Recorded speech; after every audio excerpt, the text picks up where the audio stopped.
அன்பு உள்ளங்கள் அனைவருக்கும் வணக்கம். லக்ஷ்மி அவர்கள் எழுதிய பூக்குழி கதையின் தொடர்ச்சி. அம்மா சொல்வாங்க, எங்க அப்பா கூட புடவை தேர்ந்தெடுப்பதில் பெண்களை மிஞ்சி விடுவாராம். அந்த குணம் எனக்கும் வந்திருக்கிறதோ என்னவோ. ராஜ்குமார் கபடம் இல்லாமல் சிரித்தபோது காமேஷின் அடி வயிற்றில் அக்னி ஜுவாலை விட்டு எரிந்தது. சிகரெட் ஒன்றை உருவி வாயில் வைத்துக் கொண்டான். நுனி இரண்டாகிவிடும் அளவு அழுத்தமாகவே கடித்து விட்டான். அகல்யாவுக்கு இந்த ஒர்க்ஸ் அண்ட் மிட்நைட் சார்லி மூன்றும் முன்னதாகவே வாங்கி வச்சுட்டேன். காமேஷ், ஒரு உதவி செய்வியா? உனக்கு யாருக்கும் பரிசுகள் கொண்டு போக தேவையில்லை அல்லவா? அதனால் நாம் அம்மாவுக்கும் வாங்கியிருக்கிற சில பொருட்களை உன் பெட்டியில் வைக்கிறேன். சுங்க அதிகாரி தொந்தரவு அதிகம் இல்லாமல் பம்பாயில் இறங்கலாம். என்ன சொல்ற? ஒப்புக்குவியா? பேஷா வை. எதெல்லாம் என்கிட்ட கொடுக்க விரும்புகிறாயோ அவற்றை பார்சலாக கட்டி இப்பவே என் கையில் கொடு. ரொம்ப இல்லை, 2 புடவைகள், ஒரு பவுடர் டின், ஒரு சென்ட், அம்மாவுக்கு ஒரு பாக்கெட் பேரிச்சப்பழம், அவ்வளவுதான் என்று கூறிக்கொண்டு அவற்றை தனியே எடுத்து ஒரு பிளாஸ்டிக் பைக்குள் போட்டு நண்பனிடம் கொடுத்தான்.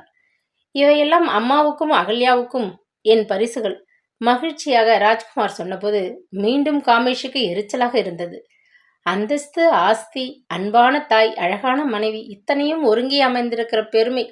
அடிக்கடி தம்பட்டம் கொற்றான் ராஸ்கல். இருக்கட்டும், மனதுக்குள் கருவினான் காமேஷ். வீட்டை திறந்து உள்ளே வந்ததும் அந்த பிளாஸ்டிக் பையை அசட்டையாக அருகில் இருந்த மேஜை மீது வீசி போட்டான். ராஜ்குமார் பயணத்துக்கு தயாராக பெட்டிகளில் பொருட்களை அடுக்கி வைத்துக் கொண்டிருந்தான். காரையும் நல்ல விலைக்கு விற்றிருந்தான்.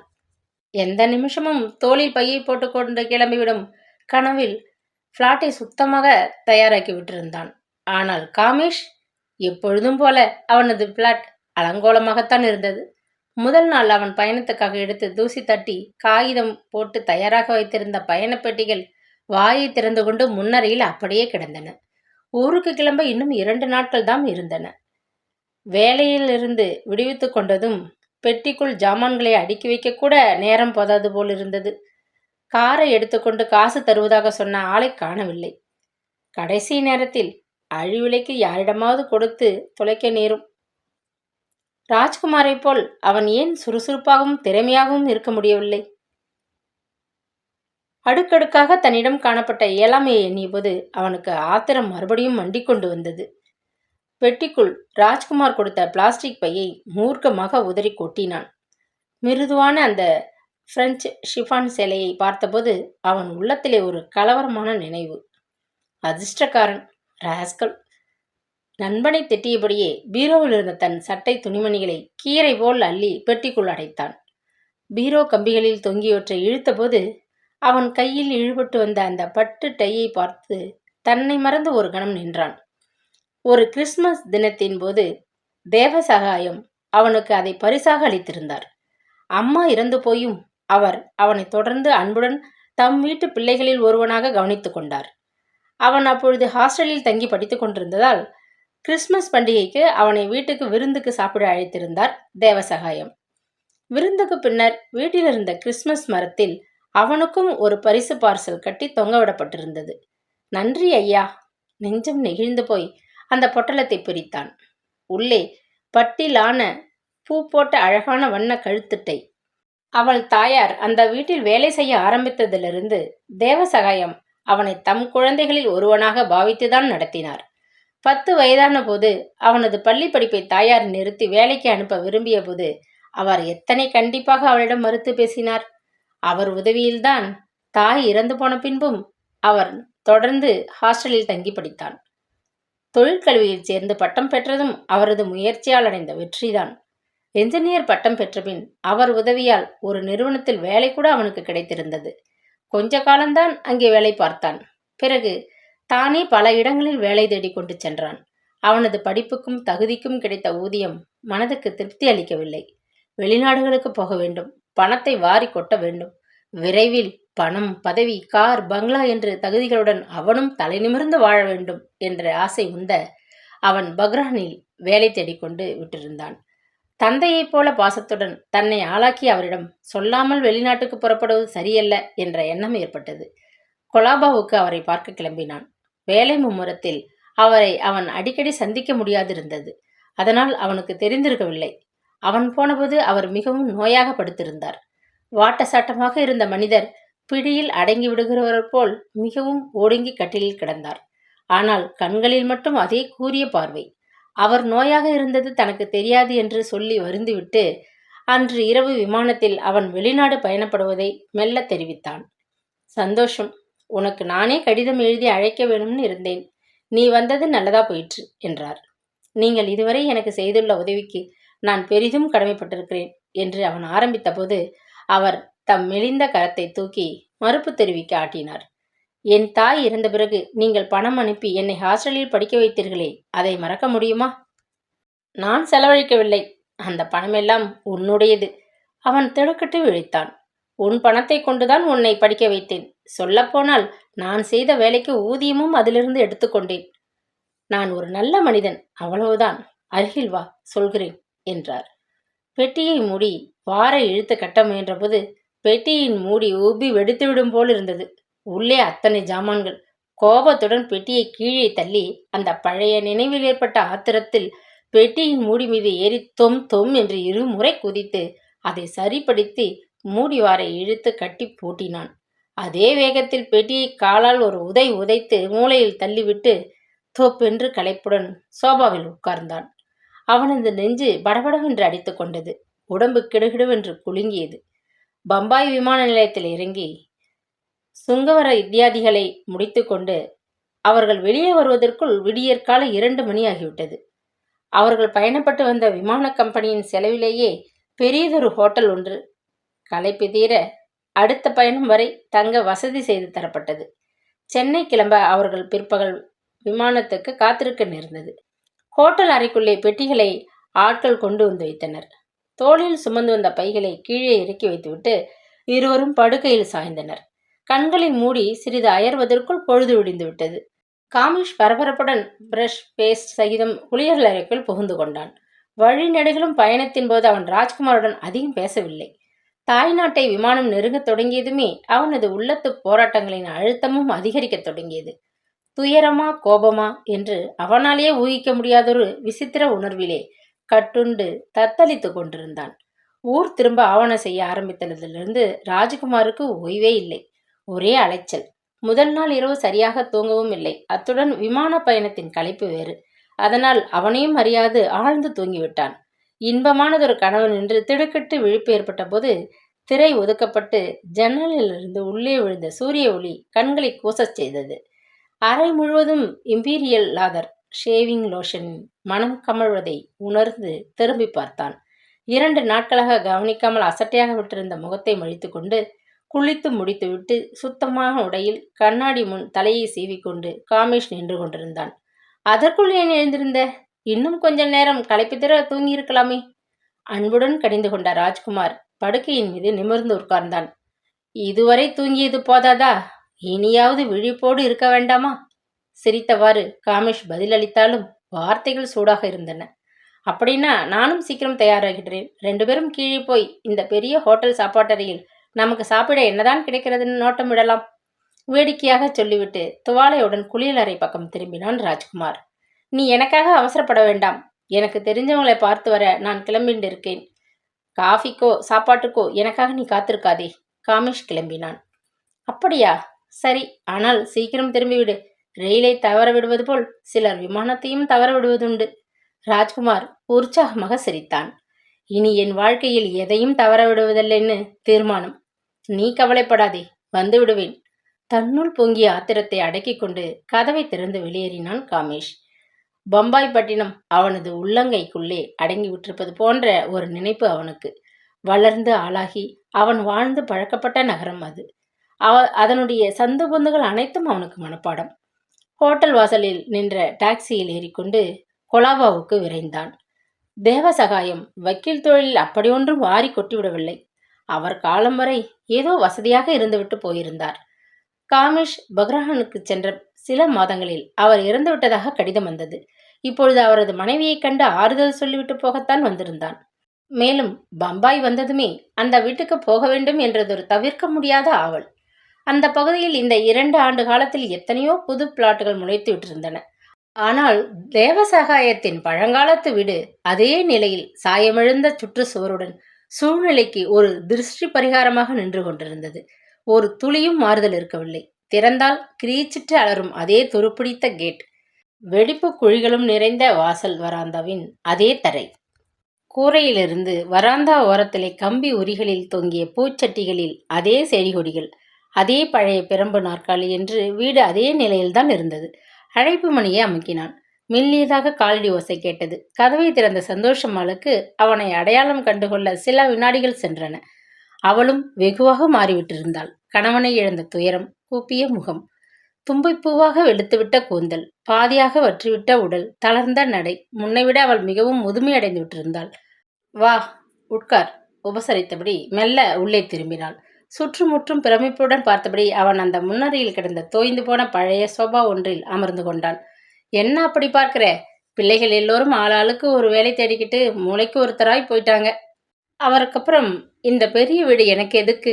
இதையும் சமையலறையும் மட்டும் வச்சுக்கிட்டு மற்றதை வாடகைக்கு கொடுத்துட்டேன். இப்போ இதுலதான் என் ஜீவனம். மென்மையாக முறுவலித்தாள். உங்களுக்கு என்ன வாங்கி வர்றதுனே தெரியல, அதனால் என்று தயங்கிவிட்டு தோல் பையை திறந்து அவளுக்காக அவன் வாங்கி வந்திருந்த பிஸ்கட் டின்னை எடுத்து மேஜை மேல் வைத்தான். இதெல்லாம் எதுக்கு? நீ எங்கேயாவது சுகமாயிருந்தா சரி. நீ போட்ட ஆறுதல் கடிதம் வந்தது, நன்றி. இரு, உனக்கும் கொஞ்சம் காஃபி போட்டு எடுத்து வரேன். உள்ளே திரும்பினாள். ஏன் சிரமப்படுறீங்க? ஹோட்டல்ல எனக்கு எல்லாம் கிடைக்கும். உங்களை பார்த்துட்டு நான் இங்கே திரும்பி வரும்பொழுது கட்டாயம் வந்து வாங்கி கொள்ளணும்னு ஏதோ கடிதம் எழுதியிருந்தீங்களே, அதை வாங்கிட்டு போகத்தான் வந்தேன். பேசிக்கொண்டே அவள் பின்னால் நடந்தான். சமையலறை வாசப்படி அருகே வந்ததும் அவன் நெஞ்சை என்னவோ அடைத்தது. சாயம் போன சிவப்பு சேலையும் வெள்ளை ரவிக்குமாக அடுப்பருகே அம்மா நின்று கொண்டு கரண்டியால் சோற்றுப்பானையை கிளறுவது போன்றதொரு பிரமை. ஆடிப்போய் விட்டான் அவன். வறுமையால் வாடி கடுமையாக உழைத்து முடிவில் இருமலில் செத்து ஒழிந்த அவனது தாய் கண்ட சுகம். வாழ்க்கை அவளை எவ்வளவு சுலபமாக ஏமாற்றிவிட்டிருந்தது. நிற்க பிடிக்காமல் கோபத்துடன் முன்னறைக்கு வந்தான். அந்த வீட்டின் ஒவ்வொரு பகுதியும் அவனது தாயையும் அவனது இளமை பருவத்தையும் வலுவாக நினைவுறுத்தின. நெஞ்சை அடைத்த துயரத்தின் சுமையை தாழ முடியாமல் அறைக்குள்ளே முன்னும் பின்னும் உலாவினான் காமேஷ். ஏழை சமையல்காரியின் மகனான அவனது இளமை பருவம் முழுவதும் எப்படித்தான் வீணாகப் போயின. எத்தனை பணத்தை செலவழித்தாலும் அந்த கடந்த காலத்து மேடு பள்ளங்களை இப்பொழுது அவனால் நிரப்ப இயலுமா? தாழ்வு உணர்வு ஆழமாக பதிந்து உள்ளத்திலே விட்டு போயிருந்த தழும்புகளைத்தான் மருந்து கொண்டு அழிக்க முடியுமா? ஏற்கனவே பலவற்றை எண்ணி மனம் கொதித்து கொண்டிருந்தவன் பம்பாய் வந்ததும் அந்த உள்ள கொதிப்பு பன்மடங்காக பெரும் தீயாக கொழுந்துவிட்டு எரிவதை உணர்ந்தான். அதற்கு காரணமானவர்களை வெறுத்தான், சபித்தான், மனதுக்குள் சாடினான். பழிவாங்க வேண்டுமென்ற கொலைவெறி புயலாக எழுந்து தன்னை ஆட்டி படைப்பதையும் புரிந்து கொண்டுதான் இருந்தான். உட்கார்ந்து காஃபியை சாப்பிடு. லீவுல தானே வந்திருக்க? அந்த ஊர் உனக்கு பிடிச்சிருக்கா?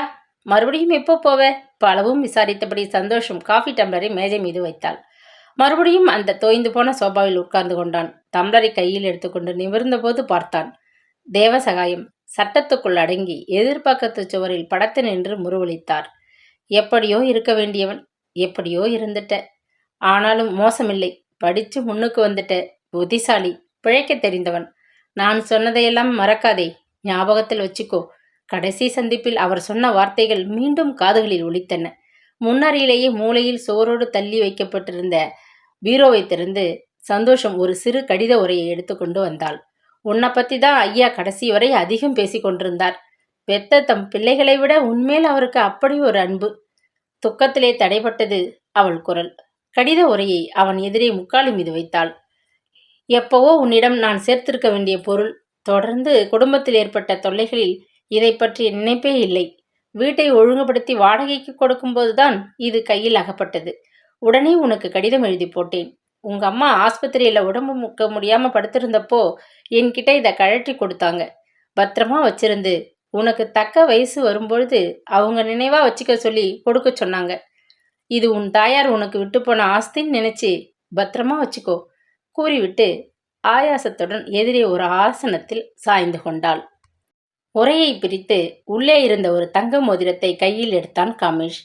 அதை அவன் தன் தாயின் கைவிரலில் ஒருபொழுதும் பார்த்ததில்லை. அப்படி ஒரு நகை அவளிடம் இருந்ததா? வியப்புடன் அதை கைவிரலில் போட்டு திருப்பி பார்த்தபோது அவன் முகம் இறுகி போயிற்று. மோதிரம் நெருப்பாகி விரலையும் உடல் முழுவதையும் சுட்டுவிட்டது போன்ற ஆத்திரத்தில் துடித்தான். அதை பார்க்க பிடிக்காமல் சட்டென்று கழற்றி சட்டைப்பையில் வைத்துக் கொண்டான். சிறிது பொழுதில் விடைபெற்று கொண்டு கிளம்பினான். அங்கிருந்த ஒரு ஹோட்டலுக்குள் நுழைந்தான். காலை வேளையில் அங்கே கூட்டம் நிரம்பி வழிந்து கொண்டிருந்தது. ஒரு மூலையில் கிடந்த மேஜை அருகே காலி நாற்காலி ஒன்று கண்ணில் பட்டது. வேகமாகச் சென்று அதை பிடித்துக் கொண்டான். அவன் கேட்ட பூரி உருளைக்கிழங்குடன் ஆவி பறந்த சூடான தேநீரை கோப்பையில் நிறைத்து கொண்டு வந்து ஹோட்டல் பையன் அவன் முன்னால் வைத்தான். அடுத்தபடியாக என்ன செய்ய வேண்டும் என்பதை பற்றி அவன் சிந்தித்தாக வேண்டும். ஆழ்ந்து யோசித்து முடிவெடுக்க வேண்டிய கட்டம் நெருங்கிவிட்டது. அவனுக்கு சிந்திக்க தனிமையும் அவகாசமும் பெரிதும் தேவைப்பட்டன. மெல்ல பூரியை பிட்டு உருளைக்கிழங்குடன் சேர்த்து வாயில் போட்டு மென்றபடி திறந்த ஜன்னல் வழியே தனது வருங்காலத்தை ஊடுருவி பார்த்து கொண்டு உட்கார்ந்திருந்தான். அகல்யாவுக்கு பிறந்த வீடு வெகு தொலைவில் இருக்கவில்லை. பக்கத்து டவுனில் அதே வீட்டில்தான் தபால்காரர் குருநாதர் வேலையை நின்று ஓய்வு பெற்று பின்னர் தொடர்ந்து வசித்து வந்தார். தாய் வீடு அருகில் இருக்கிறது என்பதற்காக அகல்யா அடிக்கடி பிறந்தகத்துக்கு போகும் பழக்கத்தை வைத்துக் கொள்ளவில்லை. மாமியார் உத்தரவு கொடுத்தால் மட்டும் விசேஷ தினங்களின் போது தங்கள் வீட்டு வண்டியில் சிங்காரத்தின் துணையோடு போய் தாய் தந்தையரை பார்த்துவிட்டு விரைவில் திரும்பிவிடுவது வழக்கம். மாமியார் எடுத்துப்போ என்று சொன்னால் ஒழிய தோட்டத்தில் காய்த்திருக்கும் காய்களை கூட அவள் தன் வீட்டுக்கு எடுத்து போவதில்லை. குருநாதனும் அவசியம் இருந்தால் ஒழிய சம்பந்தி வீட்டுக்கு அடிக்கடி வர விரும்பியதில்லை. பஞ்சரத்தனத்தின் உடல் நிலைமையை பற்றி விசாரிக்க மனைவியோடு ஒரு சில நிமிஷங்கள் வந்துவிட்டு உடனடியாக கிளம்பிவிடுவது வழக்கம். இருந்து சாப்பிட்டுவிட்டு போகலாமே, ஏன் அவசரம்? பஞ்சரத்தனம் ஒவ்வொரு முறையும் வாய் உபசரிப்பது வழக்கம். ஆனால் குருநாதன் சாப்பிட உட்கார்ந்து விட மாட்டார். கொண்டான் கொடுத்தான் வீட்டில் கை நனைப்பது தம் கௌரவத்துக்கு பங்கம் என்ற நினைப்பு. மகள் வீட்டுக்கு வரும்போது குருநாதன் வெறுங்கையுடன் வருவதில்லை. ஒரு சீப்பு வாழைப்பழமோ அல்லது தம் தோட்டத்தில் காய்த்த ஒரு கத்தை முருங்கைக்காய்களையோ எடுத்து வராமல் இருந்ததில்லை. நேரே தாம் கொண்டு வந்ததை மகள் கையில் கொடுக்க மாட்டார். சம்மந்தி அம்மாளை கண்டு வணக்கம் தெரிவித்துவிட்டு உடல் நலனை விசாரித்த பின்னர் துணிப்பையிலிருந்து பழத்தை எடுத்து பஞ்சரத்தனத்தின் முன்னால் பணிவுடன் வைப்பார். அப்படியெல்லாம் பந்ததிகளை அனுசரிக்கும் கண்டிப்பான மனிதர் குருநாதன். விழிந்ததுமே அன்று பளிச்சென்று வெப்பமுடன் சூரியன் வீசிக்கொண்டிருந்தது. குருநாதன் தலை மீது துண்டை மடித்து போட்டுக்கொண்டு கால் செருப்பு கிறுக் கிறுக்கென்று சப்திக்க துணிப்பையை கையில் பிரித்தபடி தெருவுக்குள் வேகமாக தனியாக வந்து கொண்டிருந்தார். சிங்காரத்தின் துணையுடன் முத்துமாரி கோயிலுக்கு போயிருந்த அகல்யாவும் எதிர்ப்புறமாக வந்து தெருவுக்குள் நுழைந்தாள். அப்பா, நீங்களா? மகள் ஆச்சரியத்துடன் நிமிர்ந்தாள். தலை மீதிருந்த துண்டை எடுத்து முகத்தை துடைத்து கொண்டு ஒரு வீடு எழுப்பிய நிழலின் அருகே வந்து நின்றார். உன் மாமியார் உடம்புக்கு ரொம்ப முடியாம படுத்திருக்காங்கன்னு காதில் பட்டது. ஒரு வார்த்தை சிங்காரத்துக்கிட்ட சொல்லி அனுப்பக்கூடாதாமா? அங்கலாய்த்து கொண்ட குருநாதன் மகளை வியப்புடன் உற்று பார்த்தார். இடையில் மாந்தளிர் மேக வர்ணப்பட்டு சேலை, கழுத்திலே கல் அட்டிகை, காதுகளில் வைரக்கம்மல், தலை நிறைந்த மல்லிகைப்பூ, முகத்தில் இதுவரை அவர் காணாத மகிழ்ச்சியும் பூரிப்புமாக அவள் மிக அலங்காரமாக காணப்பட்டாள். மாரடைப்பு வந்ததிலிருந்து அவங்க உடம்பு அத்தனை சுகமா இல்லைப்பா. ஒரு நாளைக்கு ரொம்ப பலவீனமா இருப்பாங்க, ஒரு நாளைக்கு ரொம்ப தெம்பா காணப்படுறாங்க. அவங்க உடம்புக்கு பாதி காரணம் மகனை பிரிஞ்சிருக்கிற துயரம், மற்ற பாதி காரணம் நோய்கள். ஒன்னா ரெண்டா? உடம்புல பல கோளாறுகள். 15 நாளைக்கு முந்தி ஆச்சு போச்சுன்னு ஆயிடுச்சு. பயந்துட்டேன். அவருக்கு கடுதாசி எழுதி போட்டேன். தந்தி அடிச்சா அவர் கலங்கிடுவாரோன்னு அச்சம். 2 நாளில் எழுந்து உட்கார்ந்துட்டாங்க. இப்போ எப்படிம்மா இருக்காங்க? காலையிலேயே எழுந்து குளிச்சுட்டு சாப்பிட்டுட்டு நாற்காலியில் உட்கார்ந்துருக்காங்க. பார்த்தா நீங்களே ஆச்சரியப்படுவீங்கப்பா. அத்தனை ஒரு தெம்பு வந்திருக்கு. ஏன் தெரியுமா? அவர் வரப்போகிறார். இந்த வார கடைசிக்குள்ள வந்துட போவதாக கடுதாசி வந்திருக்கு. அதை கேட்டதும் படுக்கையிலிருந்து துள்ளி எழுந்து உட்கார்ந்துட்டாங்க. மகன் மேல அத்தனை ஆசை அவங்களுக்கு. சலங்கை கிணுகிணுத்தது போன்று மெல்ல சிரித்தாள் அகல்யா. மகிழ்ச்சியில சிவந்து போன அவள் முகத்தையும் பெருமிதத்தில் பளபளத்த கண்களையும் பார்த்த தந்தை மனம் நிறைந்து போனார். முத்துமாரி மனம் இறங்கிட்டாள். யுகம் போல் தோணுச்சு. இந்த பிள்ளையாண்டா எப்ப வரப்போறான்னு என் மனசும் தவிச்சுது. நல்லபடியா ஊர் வந்து சேரட்டும், அது போதும்மா. உன் அத்தை உடம்பும் குணமாகிவிடும். இப்பவே பாதி குணமாயிடுச்சுப்பா, முருவளித்தாள் மகள். அதானே பார்த்தேன். வீட்டுல மாமியார் உடம்புக்கு முடியாம படுத்திருக்கிற வேலையில கல்யாண வீட்டுக்கு போறாப்புல தடபுடலா உடுத்துண்டு இந்த பொண்ணு கோயிலுக்கு போயிருக்கே அப்படின்னு நினைச்சேன். இப்ப புரிகிறது. பரிகாசமாக பேசிவிட்டு வெக்கத்திலே சிவந்து போன மகளின் முகத்தை பரிவுடன் பார்த்தார். அப்பா, அவருக்குத்தான் எத்தனை பாசம், நிம்மதி.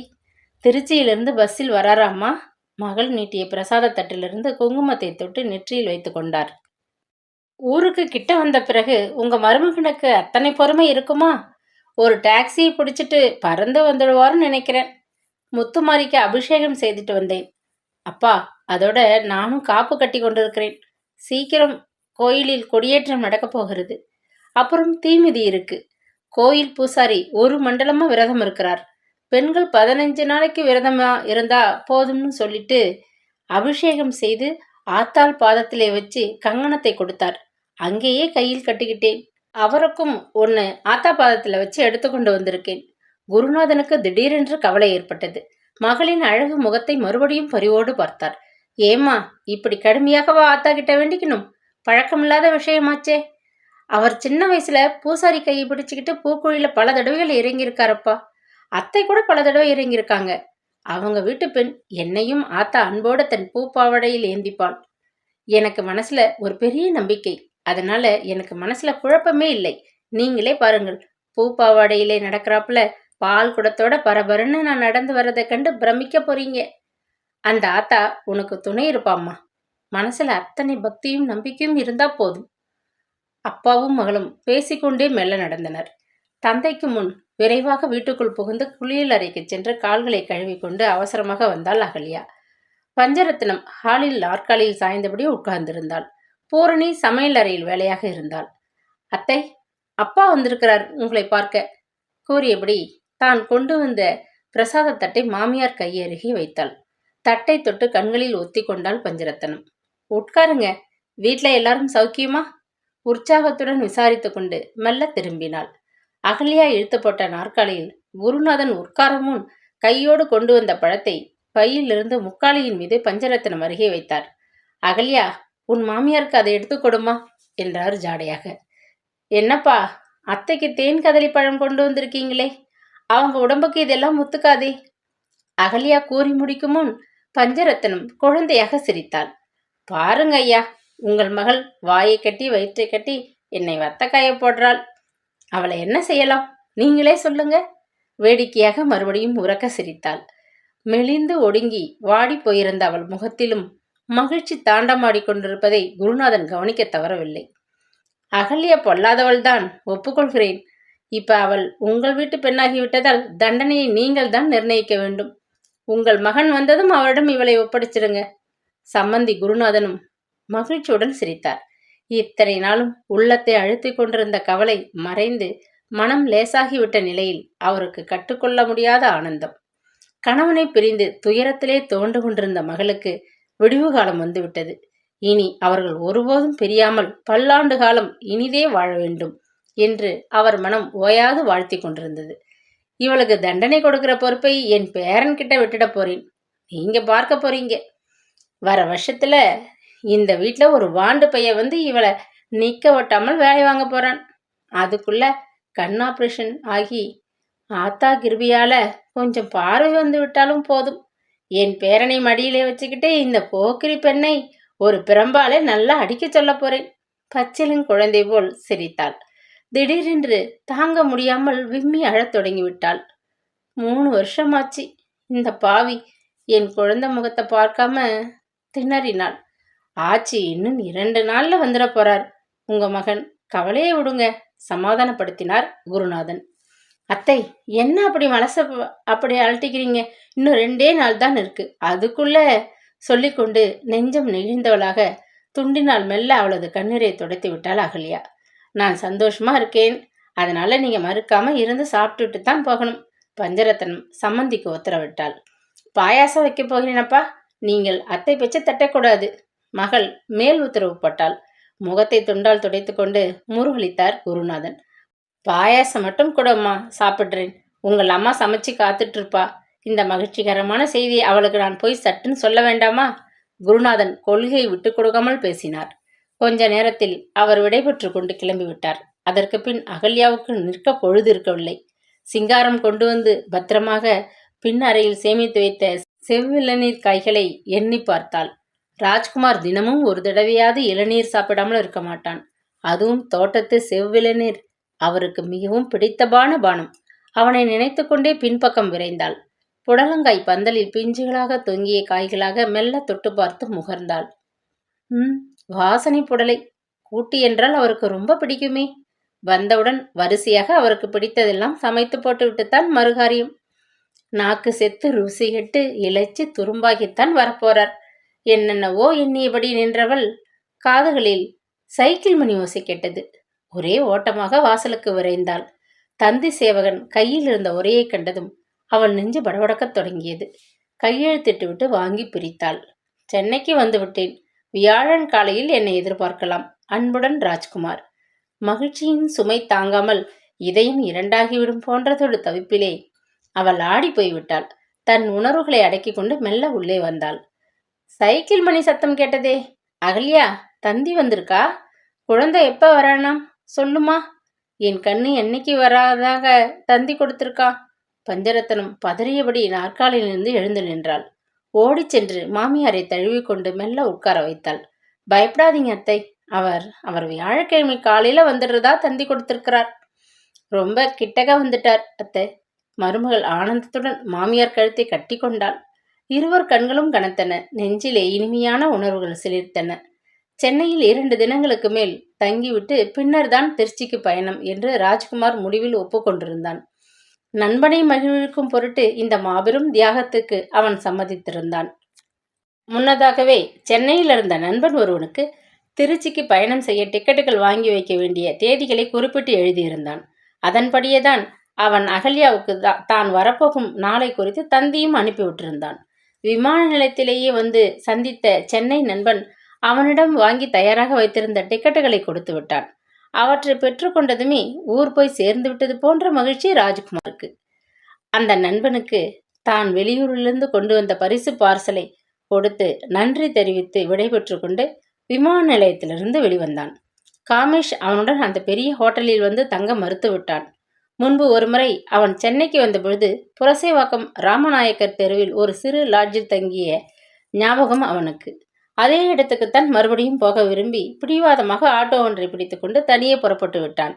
வீட்டுக்கு வெகு அருகில் வந்தும் 3 வருஷங்களாக பிரிந்திருந்த தாயையும் தாரத்தையும் ஓடிச் சென்று பார்க்காமல் நண்பனை திருப்திப்படுத்த சென்னையில் அவன் அனாவசியமாக தங்க நேர்ந்தது. அவன் சிநேகிதத்துக்காக எவ்வளவு தூரம் விட்டு கொடுத்திருக்கிறான் என்ற உண்மையை காமேஷ் சிறிதும் உணர்ந்து கொள்ளவே இல்லை. மூர்க்கத்தனமாக முறித்து கொண்டு வேறு தங்குமிடத்துக்கு போய்விட்டானே என்ற ஆதங்கம் ராஜ்குமாரின் நெஞ்சை அறுத்தது. இத்தனை காலம் நெருங்கி பழகியும் காமேஷை அவனால் சிறிதும் புரிந்து கொள்ளவே முடியவில்லை. மிகவும் நெருங்கிய நண்பன் போலவும் பழகுகிறான், திடீரென்று பகைவன் போலவும் இருக்கிறான். இவன் ஏன் இப்படி ஒட்டாட்டம் புல்லாக இருக்கிறான்? அதுவும் ஊர் நெருங்கும் வேளையில் வார்த்தைகளால் நெருப்பாக நெஞ்சை சுடுகிறானே ஏன்? அவனுக்கு ஒரே குழப்பம், ஏமாற்றம், துயரம். போகட்டும், கிறுக்கு பயல். எப்படியாவது வற்புறுத்தி தன்னுடன் அவனை ஊருக்கு அழைத்துச் செல்ல வேண்டும். அது மிகவும் முக்கியம். கதையின் தொடர்ச்சி நாளை தொடரும்.